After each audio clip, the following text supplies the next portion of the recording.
everybody, to another episode of the TPT Podcast, the TPT Pachi Podcast, the TPT Podcast.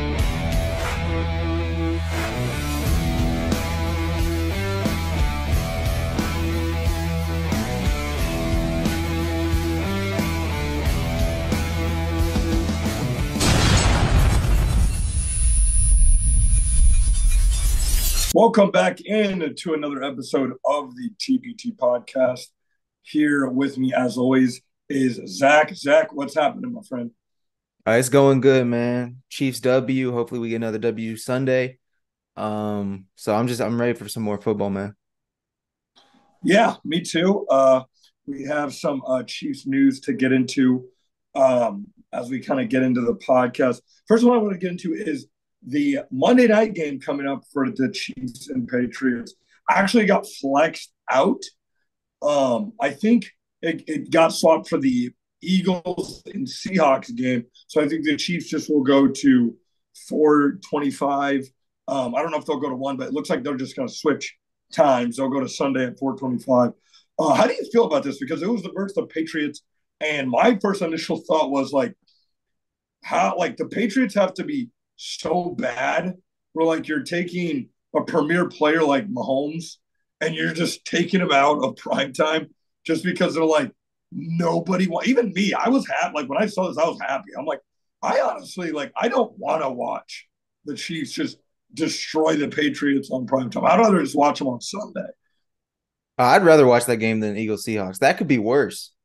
That could very well be worse. I feel like the Seahawks normally get clowned by good teams, and taking Mahomes, and then even though the Patriots aren't any good, they still have a huge following from like the Brady time. So honestly, I'm surprised they made that big of a switch because it's not like we're just changing times, we're changing days, and people have like plane Right. tickets. So that's a big change to me. I'm surprised they did that. Yeah, it is weird when because I didn't know. I know they do this with Sunday night games. They'll change just they'll flex a team out and they'll say, okay, you're getting moved to 8 hours later, 7 hours later. So for most people, it's like, okay, whatever. But for this, it's like Monday night starting to be like, all right, if these games stink, because for some reason, I've seen the Jets way too many times on prime time. The Giants, like I'm seeing these The crappy teams Bears. just too much. Yeah, yeah. The Bills, even like the Broncos at times, you're just getting teams that are just like no one really wants to watch them on prime time. I mean, I know you can't have Chiefs and just Ravens on every prime time game, but it's just they do need to find a better way of just either flexing games out because I understand like the Jets were gonna be a like people wanted to watch the Jets before the season. I understand the schedule comes out in May, so I understand all that. But that was the first news. Is just the Chiefs getting flexed out. They'll be moving. I think that was on the 18th of on the Monday, the 18th, to on that Sunday, the 17th, and then we have Nick Bolton. Nick Bolton is back at Wait, he's practice. back? Nick Bolton is back. Whoa, I missed that. You missed it, but you're hearing it first here at the TPT podcast. Nick Bolton is back at practice. Andy Reid said that today. So that leaves our first kind of question here, as you're kind of hearing this for the first time. What the heck are the Chiefs going to do with Drew Tranquil? Ooh, I mean, he's definitely going to get more play time than he did before the Bolton injury. It's just Right. depends on it depends on what sets they have him in. Like if in the nickel, he might be their second nickel linebacker, him and Bolton. But then I'm sure when we go back to dime, I mean, if it's an obvious passing situation, I actually wouldn't be surprised if Tranquil starts to take that snap. But if it's like a third and medium, maybe Bolton stays in. I don't know, but they're definitely gonna have to use him more than they did before the injury because I don't know if you saw Yeah. his PFF grade last game was like a 93 or something Yeah. crazy, which for a single game is insane. So Yeah. That's where it's like, and I think we talked about this a lot, is, even during the Eagles game, it was like, okay, we're going to miss Nick Bolton. And it's like, if you're not a Chiefs fan, and I know some of my friends, they're not, they don't like the Chiefs. They're Bucks or Dolphins fans, and they'll kind of like, oh yeah, man, you guys are rolling. Nick Bolton looks like your defense has been playing good. I'm like, oh, he hasn't played in like a month, and they're like, oh, he hasn't. I'm like, no. I'm like, oh, I haven't noticed him out there when they played the Eagles. I'm like, Yeah, he hasn't played a month. Like, oh, okay. I'm like, well, it's because Drew has played really well. So I can't see them benching him. Like, I just don't see them being like, okay, like Nick Bolton's back. You just got to go sit down. Like, they're gonna have to figure out like do they kind of use him as like a safety? Like, where do you put Drew now? That like again, Nick Bolton. I don't think you just sit Nick Bolton either. But like Drew's been playing so well. He had a great game versus the Eagles and a great game versus the Raiders. Yeah, I see Tranquil. I mean, we use him sort of like we use Sorensen, except for we never line Right. him up against receivers, which we shouldn't have been doing with Sorensen in the first place. But like Drew Tranquil looks like Sorensen on his because remember, he would make big plays. When Sorensen on his best day is like Tranquil, what Tranquil's been playing like for the last Right. month or two. Yeah, and it's weird. It's funny you say that because I listened to Arrowhead Addict, great Chiefs podcast. Patrick Allen over at Arrowhead Addict. He was talking about how, and it may have been Matt Verderame, one of the two, great podcasts over there.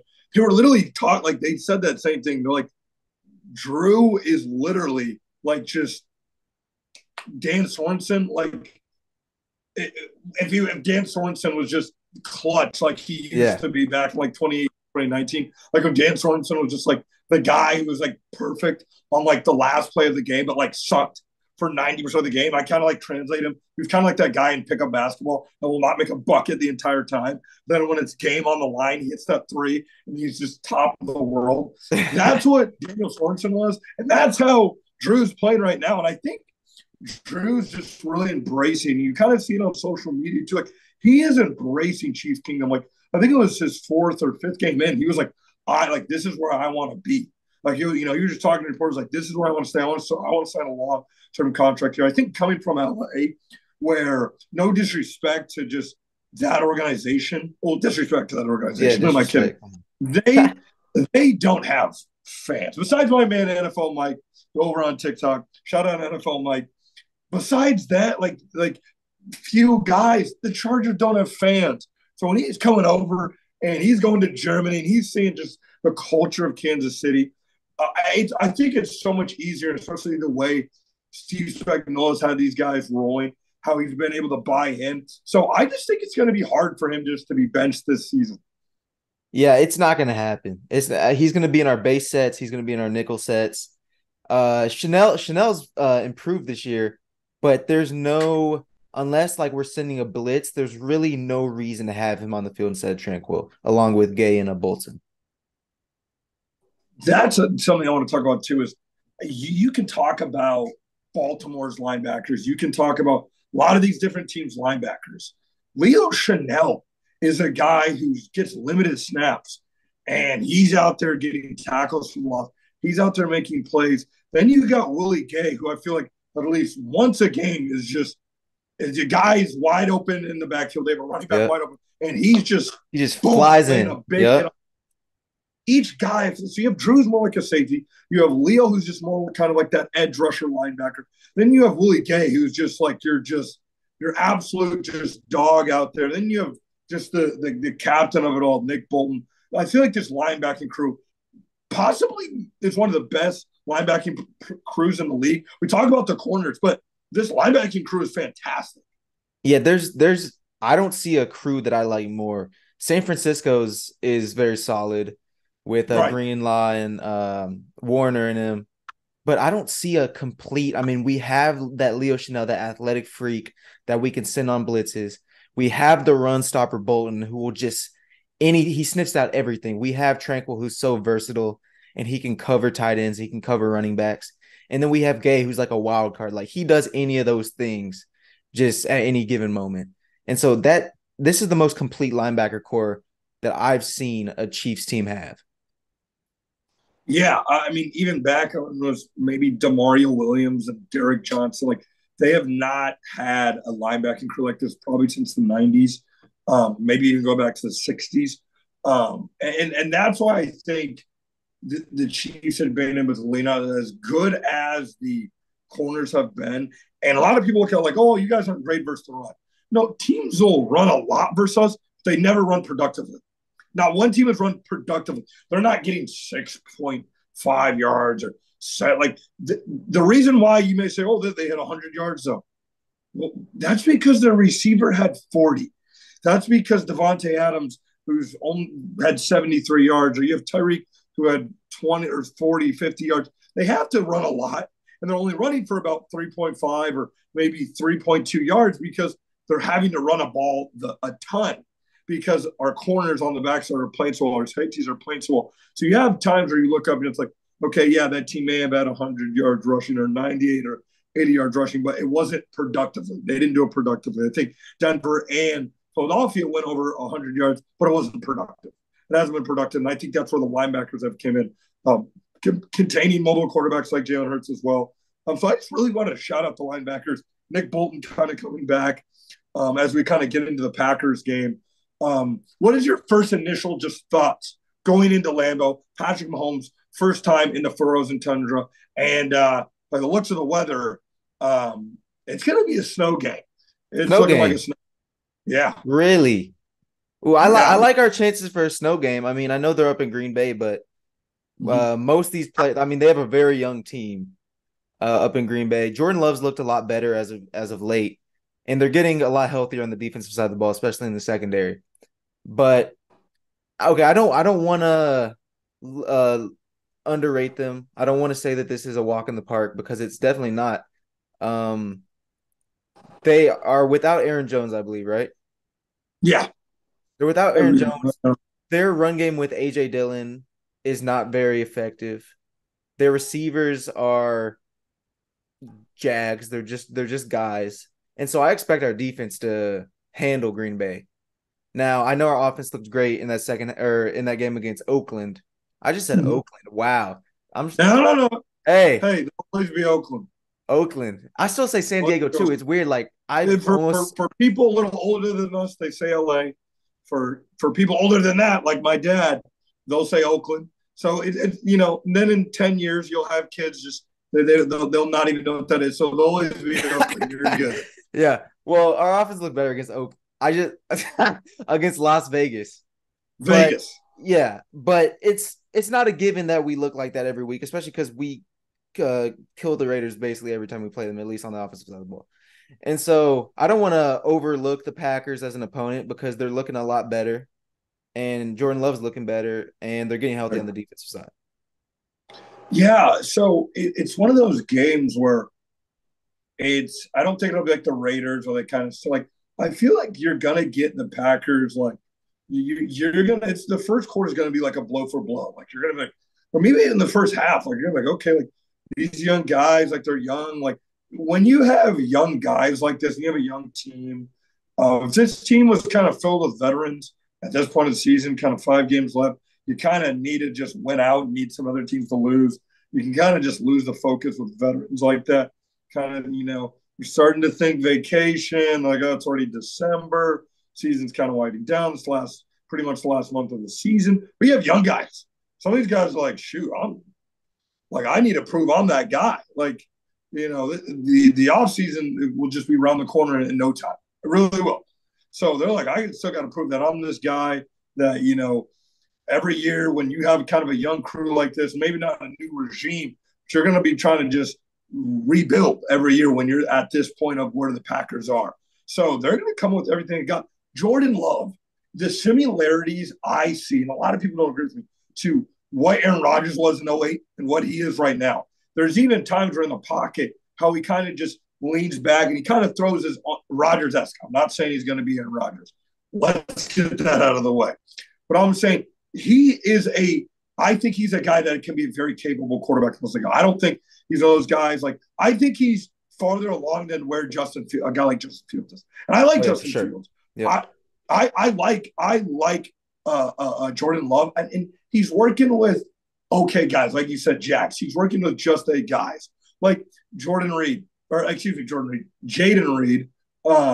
He's got Christian Watson. He's just got Romeo Dobbs. Like he's got okay guys, but he's putting up the same numbers Rodgers did in '08 with Donald Driver, James Jones. You had Greg Jennings. You had all those guys are Jordy Nelson, Jermichael Finley. Like he's doing the same thing the Hall of Fame quarterback was doing his first year as a starter, but he's doing was just not near close Pro Bowlers. So I think Jordan Love, despite him not having receivers versus Chiefs defense, I think he can keep them in the game at first. But I like the Chiefs' chances in this first half. Who is your guy, though? If you are Steve Spagnuolo, you're like, you like to shut down that number one. Is it Watson? Is it Dobbs? Or is it Reed? Well, they don't, it's weird. They don't really have like a number. They're kind of in the same boat as us. I think Reed has been the most productive. Right. And then obviously Watson has the highest upside. Like he was very impressive as a rookie last year. But I'm really just thinking D line, if we can create pressure, because they don't have an alpha guy that is going to torch us for 90, 100 yards. If we can, my X factor on defense is Chris Jones. Because if we can get pressure up the middle, Mm-hmm. there is no shot Jordan Love has a productive day. There's no shot. With those receivers against our DBs, we have the advantage on that front. And if we can get pressure like we did last week, unlike we did a few weeks prior, then there's no chance Love has a productive day. He's getting shut down. Yeah, and Green Bay, their offensive line is not near what it was with Aaron Rodgers. And it's weird that we're in a season where you have Chris Jones and he's in a contract year. And we've maybe talked about Chris Jones maybe once every other podcast, once every other, every couple of podcasts, because the way these other guys are playing. And that should, some people on the outside would say, well, yeah, it's because Chris Jones is, he's overrated or he's not having that great of a year. It's like, no, that just shows you if you're not having to talk about Chris Jones and how well he's doing, and you have guys who are not at a level of what Chris Jones is doing, where he doesn't have to be just the Chiefs everything on defense like he kind of was last year. That's a lot. Like that says a lot. You have George Karlaftis playing well. I think a guy who can be an X factor in this game on the outside is either George Karlaftis or Charles Omenihu. Charles Omenihu, I feel like, is sneakily being. Like, I think he already has 3.5 sacks on the season, and he's played in 4 or 5 games with the Chiefs. He didn't come back till week 6 or in week 13. So yeah, he's only played in 5 games. Has I think 3.5 sacks, maybe close to 3 sacks. So I think he can be a big X factor. My thing is this, and I want to move more into the offensive side of the ball. Because we kind of talked about slowing down, because they kind of do go wide receiver by committee on the Packers. But moving over to the Chiefs, who've been doing wide receiver by committee, and it just infuriates me because what they did last game, we talked about it on the live show. It should be Pacheco. He should touch the ball. Rice should touch the ball, and Kelsey should touch the ball. And any other guy besides those 3 guys, they better be wide open, like dead wide open, where they can't be touched for 40 yards. Then you pass those guys the ball. But those are the guys I think who should be getting legitimately 90% of the looks. Yeah, and I can't believe we actually didn't say Rice's name until just now, because that's all everyone has been talking about. Even national media is talking about our second round rookie because he's finally shown he's shown sparks. Chiefs fans knew all along that he had it, but he finally put up that 100-yard game and put the whole nation on notice. And I've really just been thinking about it. Andy does everything with a purpose, like we kind of talked about after the game against the Raiders. And I think we saw what the offense looks like last week. We might not see it the next few weeks, actually, because Andy doesn't show his cards. That's why we have such a big advantage in the playoffs. That's why we rarely lose before the Super Bowl, because he doesn't show his cards. And we might continue to shuffle in these receivers until like week 16, 17, 18. And then we start playing our playoff offense. And like you said, Rice, Pacheco, Kelsey, that's a recipe for success. And one thing I want to go touch back on when we were talking about the defense, when you're talking about Chris Jones, okay? We know Chris Jones is a man for his money. His behavior shows that with his holdout and how his best season up until last year was his contract year a few years ago. And I'm feeling like he's about to, for the recency bias, when we get in the playoffs, he's going to go crazy. Because what better way to get a fat contract than in front of every eye in the country finally pull out the Chris Jones that we know. And so I just wanted to add that because even though he's been underperforming relative to how he normally plays, I know he's about to go crazy late in the season in the playoffs. Yeah, and I think he's still close to maybe 6, 7 sacks. You got to have more than that. Chris Jones is still playing at a high level. I don't doubt Chris Jones. It's just crazy how you go from a team where he kind of has to be the guy. People always say, "Well, if you didn't have Chris Jones, you'd be screwed." I don't think it's looking like that now.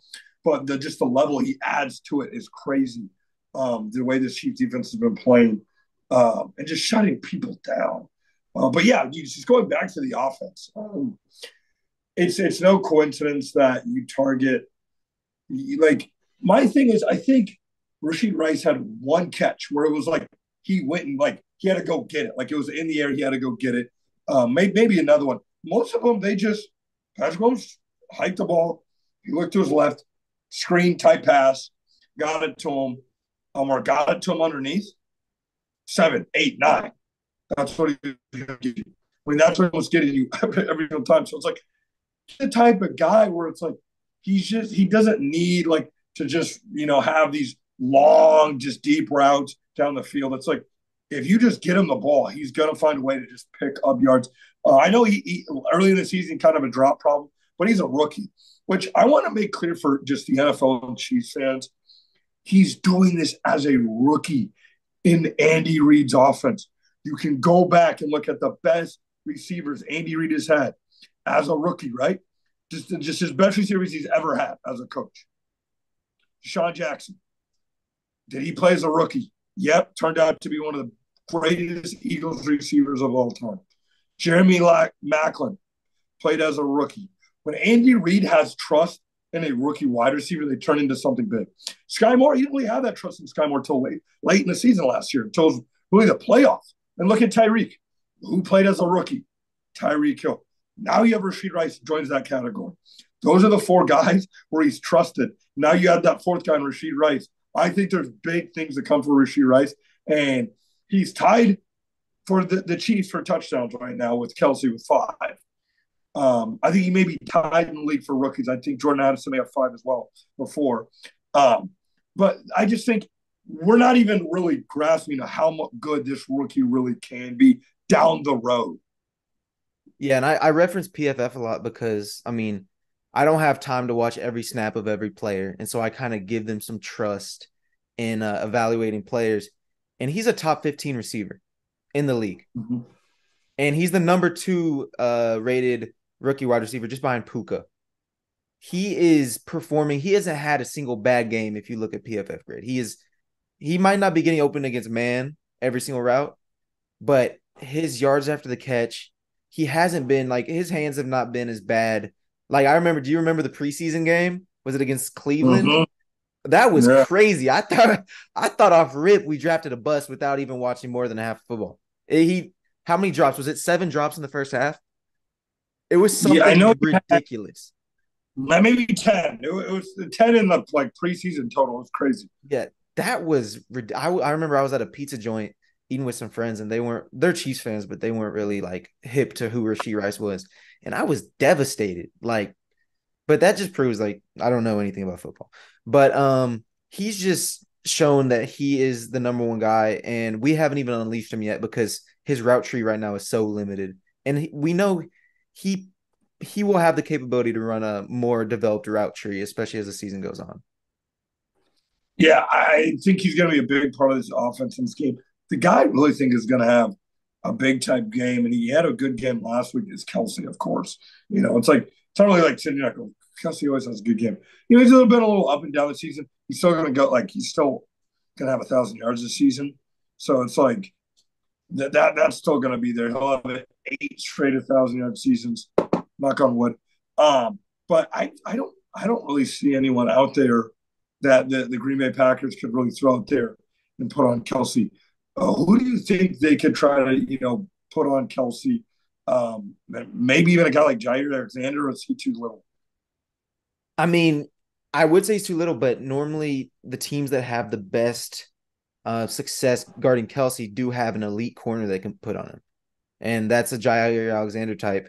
I always get kind of worried when I see that a team is matching up their elite corner against Kelsey because we know he's going to toast linebackers, he's going to toast safeties. The really only way to limit Kelsey is to bracket him with two players or to put that elite corner on him. And so, but that just takes that's like the gravity, the Steph Curry that takes away their best defender, and then it leaves a bunch of popcorn chicken. And hopefully, our receivers can take advantage of that if they do choose to stick Jair on them. Yeah, I think this is where you kind of see, and I don't want to just say that because of the Vegas game, but I don't want to sit here and say, oh, the Chiefs are just going to dominate offense. Now, I do think the how the tide is going to turn. Um, Once you kind of have one of those games, I don't think they've had it yet. The Chargers game, they kind of had it, but when you kind of like Mahomes, you kind of seeing Rice, and he's kind of like, okay, I have my guy now. I kind of have that go-to guy. I have that guy I can go to outside Kelsey. That's confidence. Like that is confidence. And that's like, okay, I can Kelsey, Mahomes just won AFC Player of the Week. So now I feel like he can go. He has his other guy. Pacheco's playing well. They're not great at stopping the run. I think they're 18th, 19th. So they're kind of in the middle of the pack. I think this can be a Pacheco game. I did take Mahomes under on yards this game. I think Pacheco's going to get going. I even think Clyde had like a decent little game when he came in. Yeah. Had some juice. He's a guy I really wish, if Jerick McKinnon's going to be out for this game. I know he didn't practice. Still has the groin going on. So he's a guy I would like to see get involved in the pass game a little bit. I feel like they've never really used him in the pass game for the Chiefs. But yeah, those are some of the guys I feel like they can get going. Clyde, Noah Gray, you mentioned it in our last show. Yeah. He had a good game. Noah Gray had a good game. So those are, solid guys tight end. He is really solid. Like solid. He would start on multiple teams for sure. And so we're super thankful to have him, especially with how successful we are in those. Is it 21 or 12? I always mix up whether 12. Yeah. And those 12 sets. Yeah. I think for the Chiefs, when you run a lot of 13 personnel, it's a lot of play action. But play action, it's usually downfield plays. And we've had time. So we just haven't had that. But I like Gray and 13 personnel and 12 personnel. So yeah, I want to see more of him. But as we keep moving before we get out of here, let's get to our hot takes. Let's get to some hot takes.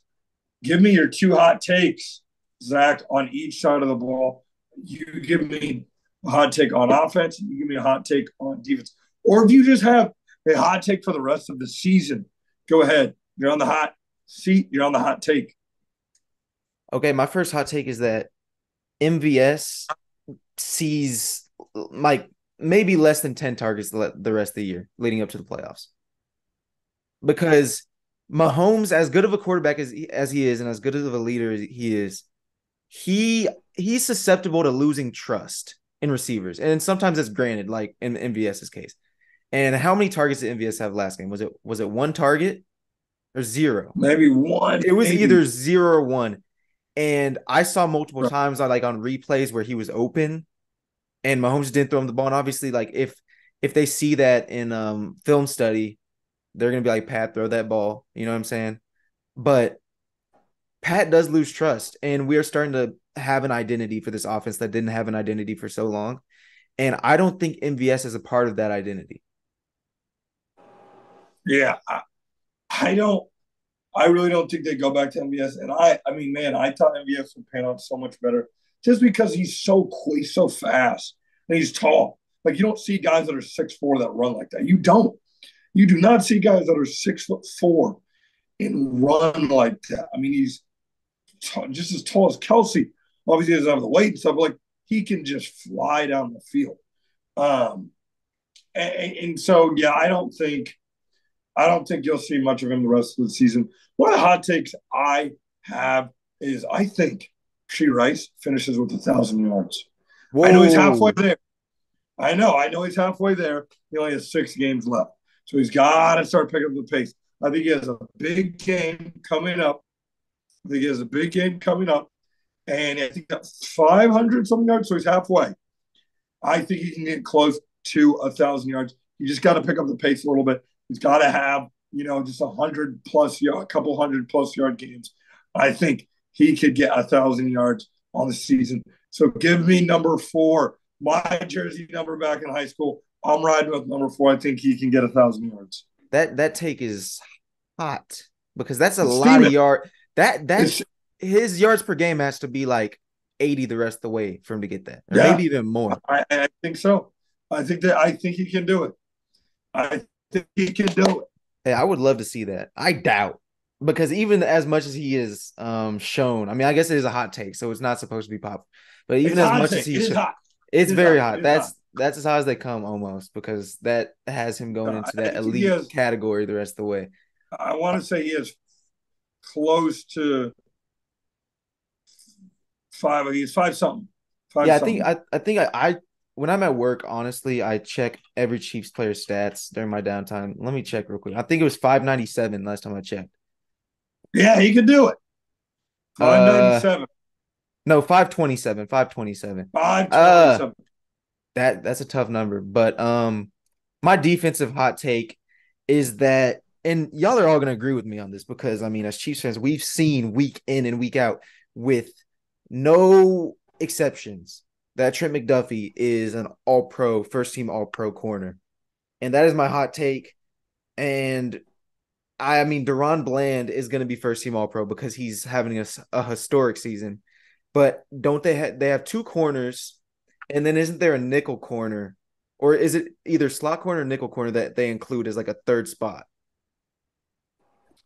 I think they may do a nickel corner. Nickel corner, because I remember a lot of safeties getting like that third corner spot. Hey, that McDuffie, there's no reason for him to stop doing what he's doing because all these things that are making him effective are not fluky things. These are blitzes that Spags has been executing successfully for years and years.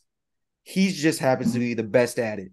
His pass rush grade on PFF is like an edge, like an elite edge rusher. Like he is that good at getting the quarterback when he's sent. And with him leading the league in forced fumbles, because I mean, as a corner, you kind of need that one stat that you lead the league in because people don't have time to watch every snap of every corner, you know?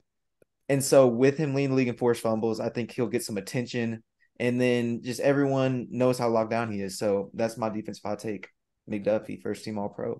I like it. I like it. I mean, if he starts getting more picks, man, shoot, he could be in the defensive player of the year conversation.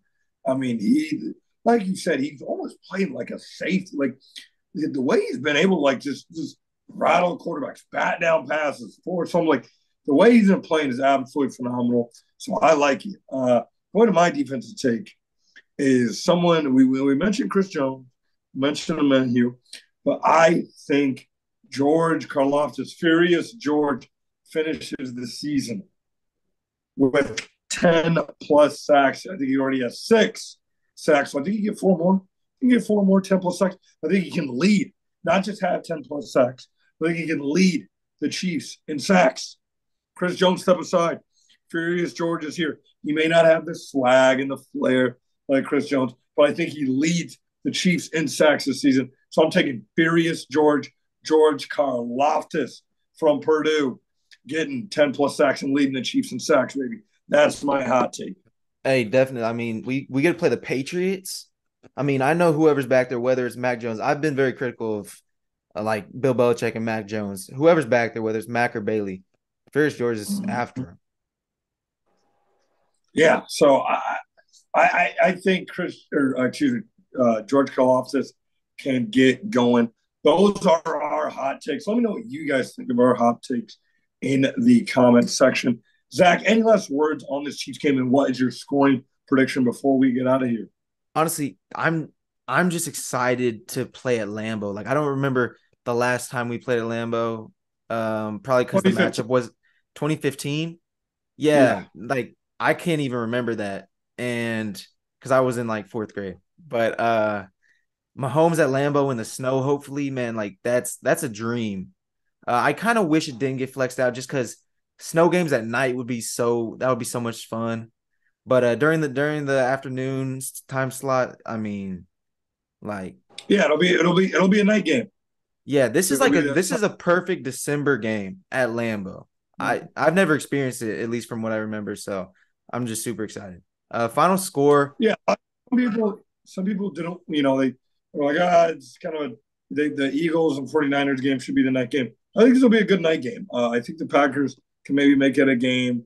I'm excited for it. What is your Oh scoring yeah. prediction? Okay, this game didn't get flexed. It's next week's game. Yeah, Patriots. Yeah, Oh, in okay. the, Okay. Yeah, yeah, perfect. It's a night game, just like I wanted. Scoring prediction, I'm gonna go Chiefs 27, Packers 17. We cover the six Chiefs point spread. 27, Packers 17. I like that. A little 10-point win. Your heart rate is up, but it's not quite at 200. Um, I think the Chiefs they get it done. I'm gonna go. I think the Chiefs score 30 again. They're able to have that 30 threshold. We kind of talk about the Chiefs after the game. Oh, the Chiefs offense kind of back. I think that's going to be kind of the main storyline coming out of this game. I got Chiefs 34, and I got Packers 21. I think it's going to be one of those things where we talk about this game like out of all the teams we played, we let the Packers score 21. So I think it's going to be one of those things where they get kind of a late touchdown. Again, you're having young guys. What's going to happen with young guys in games? It's hard for them to lose focus in a game. They're going to try their asses off. They're playing against Patrick Mahomes. They're playing against the top 3 defense in the NFL. So they're going to throw everything they got at them. I think the Packers come out hot. But I got Chiefs 34, Packers 21. Make sure you guys give your scoring predictions in the comment below if you're watching this on TikTok or if you're watching this on YouTube. Make sure you guys follow us on all social media. That's Instagram, that's TikTok, and of course, here on YouTube. We will see you guys after the game. We'll most likely have a live show for you guys after the game. We appreciate all your guys' support watching that live show after the game. And of course, we will be back during the week for some more episodes. We're going to keep trying to get get more guests on here with me and Zach later on in the TBT podcast. But until next time, guys, go Chiefs and let's get it done on Sunday, baby.